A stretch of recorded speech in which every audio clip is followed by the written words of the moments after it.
Hello students, आज की class में आप डिस्कस करेंगे about the thinking. Last class में आप लोगों ने थ्योरीज़ ऑफ मेमोरीज़ के बारे में पढ़ लिया था, थ्योरीज़ ऑफ फॉरगेटिंग आप लोगों ने पढ़ लिया था। उसके बाद में जो आज का टॉपिक है वो है थिंकिंग। थिंकिंग के बारे में आज अपन डिस्कस करेंगे। थिंकिंग क्या है? About the introduction, thinking is a complex mental activity. Thinking क्या है? एक कॉम्प्लिकेटेड मेंटल एक्टिविटी है। It is a symbolic in character, initiated by a problem. ये क्या है? एक सिंबॉलिक होता है कैरेक्टर में और इनिशिएटेड बाय ए प्रॉब्लम। आपकी जो थिंकिंग है वो एक मेंटल एक्टिविटी है, और ये मेंटल एक्टिविटी कब क्रिएट होती है? जब कोई प्रॉब्लम इनिशिएट होती है। जब भी आपकी कोई प्रॉब्लम इनिशिएट होती है तो उस प्रॉब्लम के कारण क्या करते हो? आप सोचते हो, थिंकिंग करते हो। और ये एक तरीके की क्या है? सिंबॉलिक भी हो सकती है कैरेक्टरिस्टिक्स के according, which the individual is facing involve the response of the individual to this problem. इसमें क्या है? जो इंडिविजुअल फेस करता है, involve the response of the individual to this problem. आपके सामने जब भी कोई प्रॉब्लम क्रिएट होती है तो उस प्रॉब्लम को क्रिएट या इनिशिएट होने पर आपकी मेंटल एक्टिविटी क्रिएट करते हो। और जब आप मेंटल एक्टिविटी आपकी प्रॉब्लम के कारण होती है तो वो चीज़ क्या कहलाती है? थिंकिंग कहलाती है। और वो थिंकिंग क्या है? कैरेक्टर के अकॉर्डिंग सिंबॉलिक भी हो सकती है। जो आप प्रॉब्लम फेस करते हो तब वो सिंबॉलिक भी हो सकती है। तो ये चीज़ क्या है? थिंकिंग। थिंकिंग को अलग अलग टाइप से डिफाइन किया गया है। अगर अपन बात करें डेफिनेशन में, thinking is behaviour which is often implicit and hidden and in which symbol are ordinary employed. Thinking दो टाइप से डिफाइन की गई है। फर्स्ट वन तो गैरिट के अकॉर्डिंग और सेकंड वन गिल्मर के अकॉर्डिंग। गैरिट ने कहा है थिंकिंग क्या चीज़ है? Thinking is behaviour. थिंकिंग क्या है? बिहेवियर है। आपका बिहेवियर ही आपकी थिंकिंग को प्रोसीड करता है। Thinking is behaviour which is often implicit and hidden and in which symbol are ordinary employed. जो भी थिंकिंग आपके बिहेवियर के कारण आती है वो शो होती है या छिपी रहती है, वो किसी भी इमेज या कोई आइडिया या कोई कॉन्सेप्ट, इन चीज़ों के कारण क्या है? इन सिंबॉलिक रिप्रेजेंटेशन के कारण आपकी वो थिंकिंग प्रोड्यूस होती है अकॉर्डिंग टू गैरेट के अकॉर्डिंग। और ये ऑर्डिनरी एम्प्लॉयड करती है। जैसे कि आपने कोई कॉन्सेप्ट रखा हुआ है, कॉन्सेप्ट मीन्स जैसे कि अगर आपको कहा जाए सॉफ्ट, तो आपकी थिंकिंग प्रोसीड करती है कि सॉफ्ट का क्या मीन होता है आपके माइंड में। वो मेंटल एक्टिविटी क्रिएट होगी। जैसे कि अगर आप वहाँ जाओगे आपको सॉफ्ट चीज़ मिलेगी, तो आपके जो टर्म आती है सॉफ्ट, तो उसको क्या किया आपने? एक सॉफ्ट का एक कॉन्सेप्ट बना रखा है आपके माइंड में, और उस कॉन्सेप्ट के अकॉर्डिंग उस वर्ड पर आप जाकर सोचते हो कि उस वर्ड का क्या मीन होगा, इसका क्या कॉन्सेप्ट अपने माइंड क्या कहता है, और उस वर्ड के अकॉर्डिंग सामने वाली चीज़ कैसी हो सकती है। ये क्या है? एक थिंकिंग प्रोसेस रहती है। Second definition, thinking is a problem solving process in which we use idea और symbol in place of overt activity. Overt activity क्या है? ओवर्ट एक्टिविटी एक तरीके से बाहर के इन्वायरमेंट में अपना रिस्पॉन्स देना है। तो अगर जैसे कि कोई भी प्रॉब्लम सॉल्विंग की प्रोसेस है, कोई भी ऐसी चीज़ है जिसको आप प्रॉब्लम सॉल्व को, कोई भी चीज़ को या कोई भी प्रॉब्लम को जैसे आप सॉल्व कर रहे हो, तो इस प्रॉब्लम सॉल्विंग की प्रोसेस में क्या होता है? इन विच वी यूज़ आइडियाज़ और सिंबल। आपके आइडियाज़ को आप और उस सिंबल को जिसके कारण आपकी थिंकिंग प्रोसीड होती है उसको आप यूज़ लेते हो और उस प्रॉब्लम को सॉल्व करते हो। तो थिंकिंग क्या चीज़ है अकॉर्डिंग टू गैरेट और अकॉर्डिंग टू ग्लिमर, ये आप लोगों को इसमें बताया गया है। डेफिनेशंस के बाद में अगर अपन बात करें तो कुछ टाइप्स हैं जो डिस्क्राइब किए गए हैं थिंकिंग के। टाइप्स ऑफ थिंकिंग, थिंकिंग के जो टाइप्स हैं वो 5 टाइप्स में डिवाइडेड हैं। Thinking as a mental process is usually classified into following types. और वो 5 टाइप्स थिंकिंग के कौन कौन से तरीके होते हैं, कौन कौन से तरीक़ों से पर्सन सोचता है, इंडिविजुअल सोचता है, उसके अकॉर्डिंग 5 टाइप्स हैं। कौन कौन से हैं? परसेप्चुअल और कॉन्क्रीट थिंकिंग। फर्स्ट वन कौन सी होती है? परसेप्चुअल और concrete thinking. Second one conceptual और एब्स्ट्रैक्ट थिंकिंग। कॉन्सेप्चुअल और abstract thinking. Third one reflective और लॉजिकल थिंकिंग। थर्ड वन कौन सी है? रिफ्लेक्टिव और logical thinking. Fourth one creative thinking. Fourth one क्या होती है? Creative thinking. और लास्ट वन क्रिटिकल थिंकिंग। तो ये 5 टाइप्स से थिंकिंग को डिवाइडेड किया गया है आपके, और इस चैप्टर में आपको बताया जाएगा कि कौन सी थिंकिंग के मीन्स क्या रहता है, किस तरीके की सोच आपकी कौन से टाइप की थिंकिंग रहती है। सबसे पहले अपन बात करें किसकी? परसेप्चुअल और कॉन्क्रीट थिंकिंग। एक्चुअली में परसेप्चुअल और कॉन्क्रीट थिंकिंग जो होती है वो सबसे लोअर ऑर्डर की थिंकिंग होती है। सबसे लोअर ऑर्डर की थिंकिंग से मीन्स है कि आप सिर्फ और सिर्फ सामने वाले परसेप्शन को पहचान के आप उसको पहचानते हो और उसके अकॉर्डिंग उसको रेस्पॉन्स देते हो। लाइक एस अगर आपको सामने चेयर दिखती है तो चेयर क्या है? वो एक थिंकिंग प्रोसेस है, नॉर्मल प्रोसेस है, जिसमें आपको कोई लॉजिक, कोई क्रिएटिविटी, कोई क्रिटिकल पाथ आपको यूज़ नहीं करना है, और सिर्फ क्या है? परसेप्चुअल और कॉन्क्रीट थिंकिंग।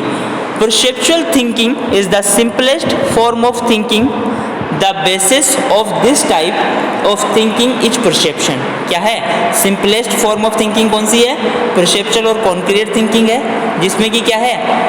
एक परसेप्शन का एक बेसिक मीन होता है, जिसमें सिर्फ और सिर्फ आपको क्या है? परसेप्शन को पहचानना होता है। Interpretation of sensation according to one's experience. Sensation means sense organs, vision के द्वारा, टच के द्वारा, किसी भी सेंस ऑर्गन के द्वारा जो आप परसेप्शन करते हो, उस परसेप्शन को पहचानना कौन सी थिंकिंग है? परसेप्चुअल और concrete thinking. It is also named as concrete thinking as it is carried by the projection of actual or concrete object and events. ये क्या है? इसको कॉन्क्रीट थिंकिंग कहा गया है as it is carried by the projection of actual और concrete object. जो actual objects हैं उनको पहचानने के कारण, और इवेंट जो भी होते हैं उन इवेंट्स को पहचानना और परसेप्शन के द्वारा थिंकिंग प्रोसीड करना क्या कहलाती है? परसेप्चुअल और concrete thinking. It is thinking of a lower order. Such type of thinking is present in animals and children. जानवरों में और बच्चों में, जैसे कि एक बच्चा पहचानता है कि ये मेरी माँ है, ये मेरे फादर हैं, उनको कोई स्पेशल थिंकिंग नहीं होती है, कोई स्पेशल टास्क नहीं दिया जाता है। एक सिंपल लॉजिकल थिंकिंग होती है, जो आप उसको सामने देखता है और उसको परसेप्शन करता है अपने माइंड में और सोच लेता है कि ये क्या है मेरे लिए, ये कितनी इंपॉर्टेंट है मेरे लिए। बस यहाँ तक कि जो नॉर्मल थिंकिंग है या लोअर कैटेगरी की जो थिंकिंग है वो कौन सी होती है? परसेप्चुअल और कॉन्क्रीट थिंकिंग। यहाँ तक ठीक है। सेकेंड वन अपन बात करते हैं परसेप्चुअल और कॉन्क्रीट थिंकिंग के बाद में कॉन्सेप्चुअल और एब्स्ट्रैक्ट थिंकिंग। कौन सी आती है? कॉन्सेप्चुअल और एब्स्ट्रैक्ट थिंकिंग। ये क्या होता है? ये अंडरस्टैंडिंग होती है और एक तरीके की प्रॉब्लम सॉल्विंग की जो थिंकिंग यूज़ में लेते हैं वो कौन सी लेते हैं? कॉन्सेप्चुअल और एब्स्ट्रैक्ट थिंकिंग। इसमें है like perceptual thinking it does not require the perception of actual objects और इवेंट्स। इसमें सिर्फ आपको रिक्वायरमेंट इतनी सी नहीं है कि परसेप्शन करना है एक्चुअल ऑब्जेक्ट्स का और इवेंट्स का। It is an abstract thinking where one's make use of the concept the generalised ideas and language. Abstract thinking में क्या है? Use of concepts the generalise idea और लैंग्वेज। आपकी जनरलाइज जो भी आइडिया हैं, आपकी लैंग्वेज है, उस लैंग्वेज को, आइडियाज़ को, उनको यूज़ में लेना होता है और उस कॉन्सेप्ट को यूज़ में लेना होता है जो आपने आपके माइंड में क्लियर किया है, और उस कॉन्सेप्ट के माध्यम से, उस कॉन्सेप्ट के द्वारा आपको थिंकिंग करनी होती है। It is regarded as a superior type of thinking to perceptual thinking as it economise efforts in understanding and problem solving. ये क्या है? एक सुपीरियर टाइप की थिंकिंग होती है एब्स्ट्रैक्ट थिंकिंग, जो परसेप्चुअल थिंकिंग में क्या होता है? परसेप्चुअल थिंकिंग से बड़ी है, ये सुपीरियर थिंकिंग है और ये प्रॉब्लम सॉल्विंग में यूज़ ली जाती है। और एक सिंपल कॉन्सेप्ट अगर आपके माइंड में रखें एब्स्ट्रैक्ट थिंकिंग में, जैसे कि अगर कोई यूनिट आप पढ़ रहे हो तो उस पूरी यूनिट में एब्स्ट्रैक्ट क्या है?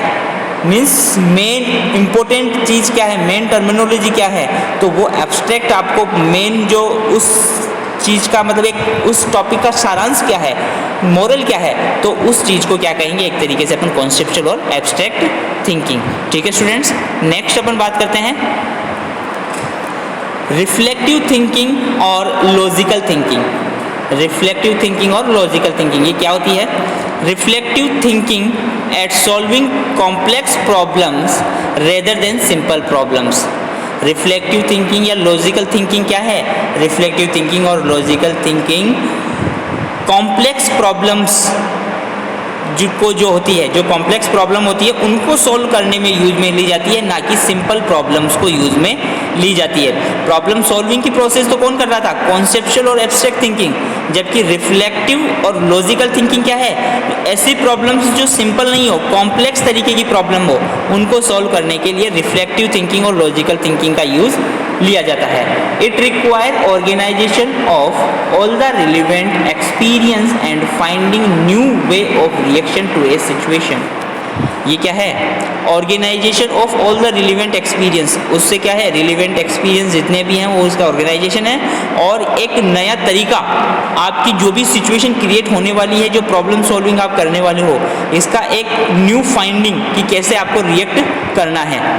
Mental activity in reflective thinking does not undergo any mechanical trial and error type of efforts. Trial and error theory में आपको पढ़ाया था पहले प्रीवियस क्लासेस में कि ट्रायल एंड एरर क्या कोशिश करो और सीखते रहो, या गलतियां करते हो और सीखते रहो।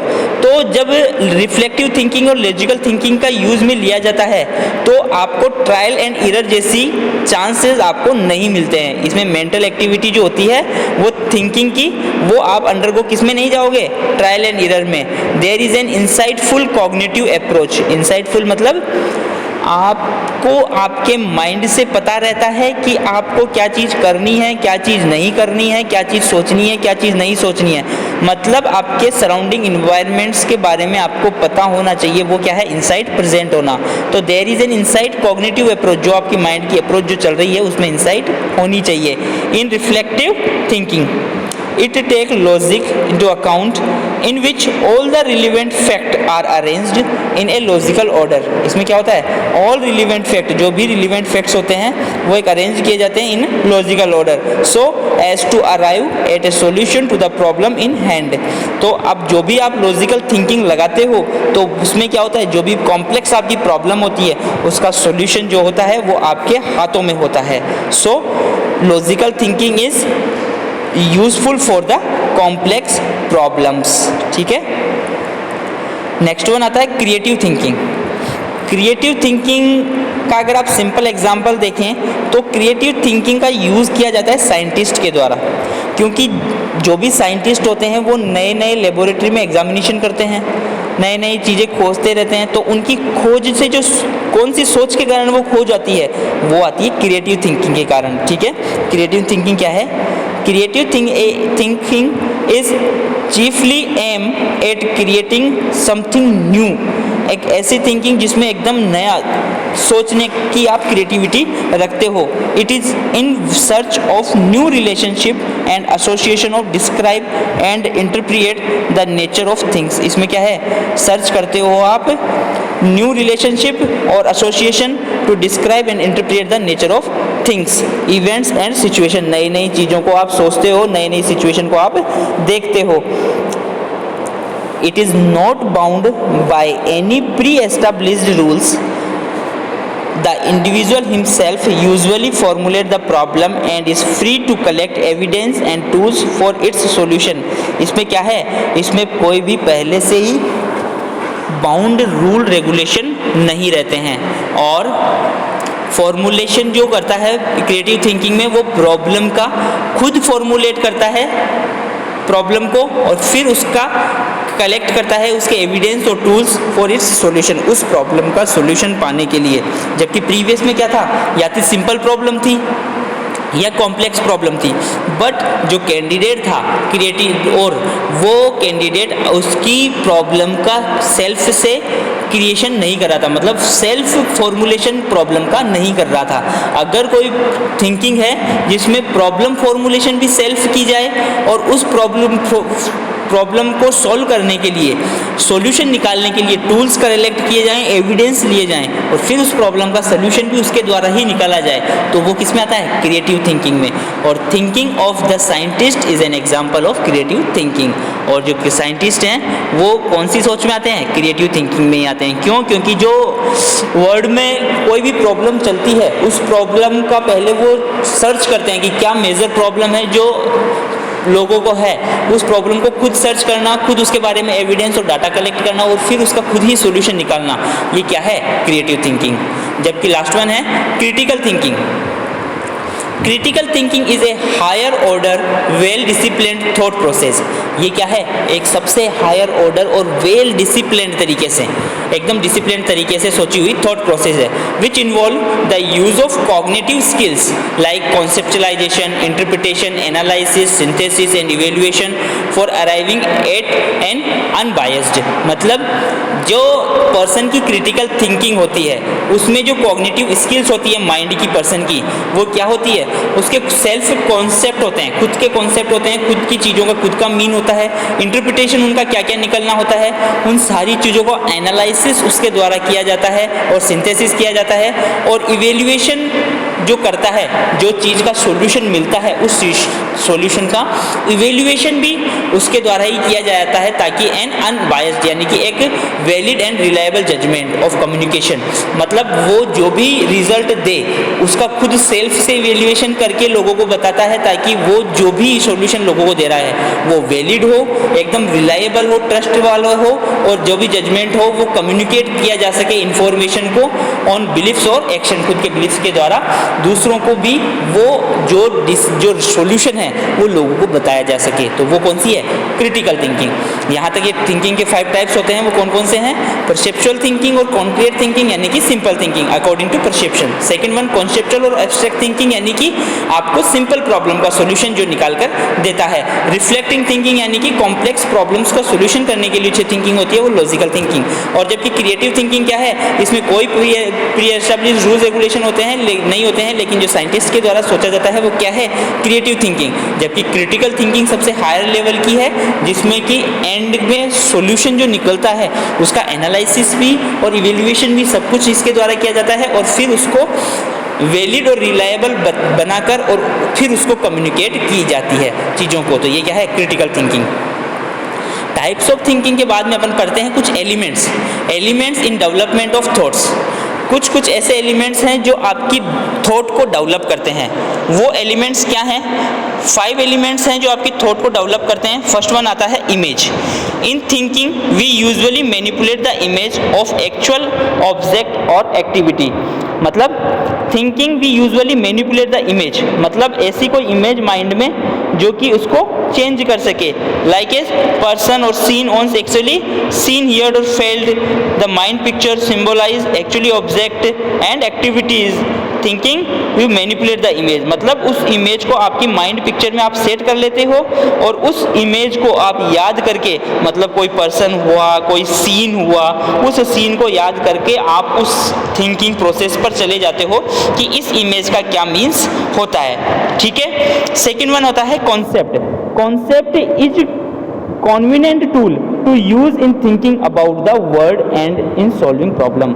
मतलब कोई भी वर्ड है या प्रॉब्लम सॉल्व करना है तो उस प्रॉब्लम सॉल्विंग के लिए जो सिंपल कॉन्सेप्ट आपने थिंकिंग प्रोसेस के लिए रखा है वो बहुत यूजफुल एलिमेंट है। जैसे कि आपने अगर किसी चीज़ को समझने के लिए सॉफ्ट वर्ड रखा है तो आपके माइंड की थिंकिंग प्रोसेस, आपको अभी बताया मैंने कि सॉफ्ट की माइंड की प्रोसेस, आपकी माइंड की थिंकिंग क्या कहती है, सॉफ्ट क्या है, सॉफ्ट से क्या मतलब आप समझते हो, तो ये क्या है, ये कॉन्सेप्ट रखना, उस चीज़ का क्या है, कॉन्सेप्ट रखना। वैसे ही है symbol and sign. Symbol and sign से क्या मीन है? Symbol and sign represent and stand in substitute for actual object and experience and activity. कोई भी एक्सपीरियंस या एक्टिविटी के लिए किसी भी सिंबल को आप चूज कर सकते हो। लाइक एज अगर ट्रेन जा रही है तो ट्रेन किसी भी ट्रैफिक फील्ड पे उसको ग्रीन सिग्नल मिलता है, ठीक है, और उस ग्रीन सिग्नल का या ग्रीन सिंबल का क्या मीन है कि यहाँ से इस स्टेशन से ट्रेन पास हो सकती है। Like the waving of the green flag by the guard. अगर कोई भी गार्ड है जो सामने है तो वो ट्रेन के सामने गार्ड अगर ग्रीन सिग्नल देता है या ग्रीन झंडा लगाता है तो उस ग्रीन फ्लैग का मतलब क्या हुआ, ये तो मूव फ्रॉम हियर, मतलब train is about to move, मतलब आप यहाँ से ट्रेन आगे जा सकती है। तो ये क्या है, सिंबल एंड साइन। तो कुछ एलिमेंट्स हैं, फर्स्ट वन कौन सा होगा, image, second one concept, third one symbol and sign, and last one second last language. Language is the most efficient and developmental vehicle used for carrying out the process of thinking। Language क्या है, आपकी language बहुत ही helpful vehicle है आपकी thinking process को आगे बढ़ाने के लिए। Means reading and writing of the written documents and literature, मतलब literature also help in the stimulate and promoting our thinking process. जैसे कि किसी भी चीज़ को राइटिंग करना या रीडिंग करना, लिखना या उसको पढ़ना, उसको पढ़ के और आपकी थिंकिंग प्रोसेस को आगे बढ़ा सकते हो। तो लैंग्वेज भी क्या है, एक इम्पोर्टेंट एलिमेंट है। और सबसे लास्ट एलिमेंट जो आता है वो है brain function. Our brain is said to be the chief instrument for carrying out the process of thinking। ये क्या है, एक चीफ इंस्ट्रूमेंट है ब्रेन भी, जो कि एक्टिविटीज़ को एक रिजर्वायर की तरह काम करता है, अपने माइंड में रखता है, भले वो कॉन्सेप्ट हो, इमेज हो, पिक्चर हो, सिंबल हो, सबको अपनी ब्रेन फंक्शन में स्टोर रखता है और उसके बाद में वो शो करता है। सो स्टूडेंट्स, आज की क्लास में आपने थिंकिंग पढ़ा, उसकी दोनों डेफिनेशन और थिंकिंग के 5 टाइप्स, जिसमें परसेप्चुअल और कॉन्क्रीट थिंकिंग, कॉन्सेप्चुअल और एब्स्ट्रैक्ट थिंकिंग, रिफ्लेक्टिव थिंकिंग और लॉजिकल थिंकिंग, क्रिएटिव थिंकिंग्स और क्रिटिकल थिंकिंग, और इन सारी थिंकिंग्स का क्या मीन होता है, और 5 elements about the thinking, image, concept, symbol and sign, language, और last one brain function. So आज का टॉपिक थिंकिंग यहाँ तक होता है। Thank you students, thank you so much.